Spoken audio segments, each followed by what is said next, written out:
اگر آپ جسم کو بدلتا ہوا دیکھنا چاہتے ہیں، وزن کم کرنا چاہتے ہیں، بیماریوں سے نجات حاصل کرنا چاہتے ہیں، دن میں ایک مرتبہ کھانا ہے۔ یاد رکھیے گا، کبھی آپ نے غور کیا ہماری زندگی کا کتنا بڑا حصہ صرف کھانے کے ارد گرد گھومتا ہے؟ صبح اٹھتے ہی ناشتہ، پھر لنچ کا سوچنا، پھر شام کو چائے کے ساتھ سنیک اور رات کو ڈنر۔ دن کے کئی گھنٹے صرف اس بات میں گزر جاتے ہیں کہ کیا کھائیں اور کب کھائیں۔ لیکن دنیا میں ایک ایسا لائف سٹائل بھی موجود ہے جو اس روٹین کو الٹ دیتا ہے اور اس صحت کے ساتھ ساتھ پیسے اور وقت دونوں کا بچاتا ہے۔ اس کا نام ہے اومیڈ، یعنی 1 meal a day۔ اومیڈ 1 meal a day کوئی جادوئی ڈائٹ پلان نہیں، بلکہ انٹرمیٹنٹ فاسٹنگ کی ایک بالکل سادہ سی شکل ہے۔ اس میں پورا دن یعنی تقریباً 23 گھنٹے آپ کچھ نہیں کھاتے اور ایک ہی گھنٹے کے اندر اپنی ضرورت کے مطابق کھانا کھا لیتے ہیں۔ سب سے پہلے تو اس کا سب سے بڑا فائدہ یہ ہے کہ کھانے پر خرچ کم ہو جاتا ہے۔ دن میں ایک بار کھانے کا مطلب ہے کم بجٹ اور خرچ میں واضح فرق۔ اس کے بعد وقت کی بچت ہوتی ہے۔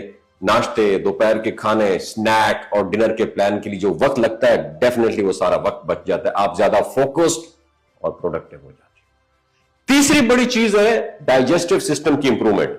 جب معدہ اور آنتیں بار بار کھانے کو ہضم کرنے کی بجائے زیادہ وقت آرام میں رہتی ہیں تو گیس، بد ہضمی اور آنتوں کے مسائل میں واضح کمی آتی ہے۔ یہ جو 1 meal a day ہے، اس کا ایک زبردست اثر جسم کے سیلز کے اوپر بھی ہوتا ہے۔ جب جسم لمبے وقت تک بغیر کھائے کچھ رہتا ہے تو ایک عمل شروع ہوتا ہے جسے آٹوفیجی کہا جاتا ہے۔ اس عمل میں جو پرانے خراب سیلز ہوتے ہیں وہ ٹوٹ کر نئے صحت مند سیلز میں ریپلیس ہو جاتے ہیں، اور یہی وجہ ہے اس سے امیونٹی مضبوط ہوتی ہے، جسم ہلکا محسوس ہوتا ہے اور دماغی صلاحیت بھی بہت بہتر ہوتی ہے، اور دماغی صلاحیت پر اس کے اثرات حیران کن ہوتے ہیں۔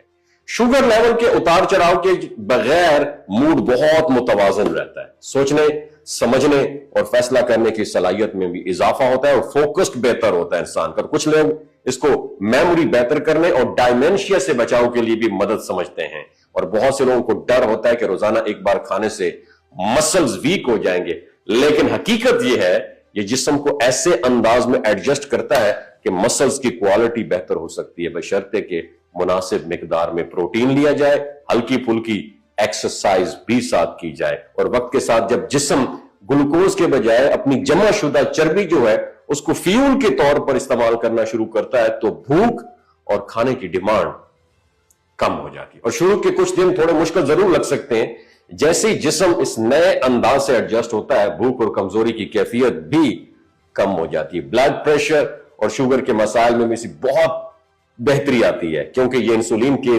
تیز اتار چڑھاؤ کو روکتا ہے۔ جسم میں انفلیمیشن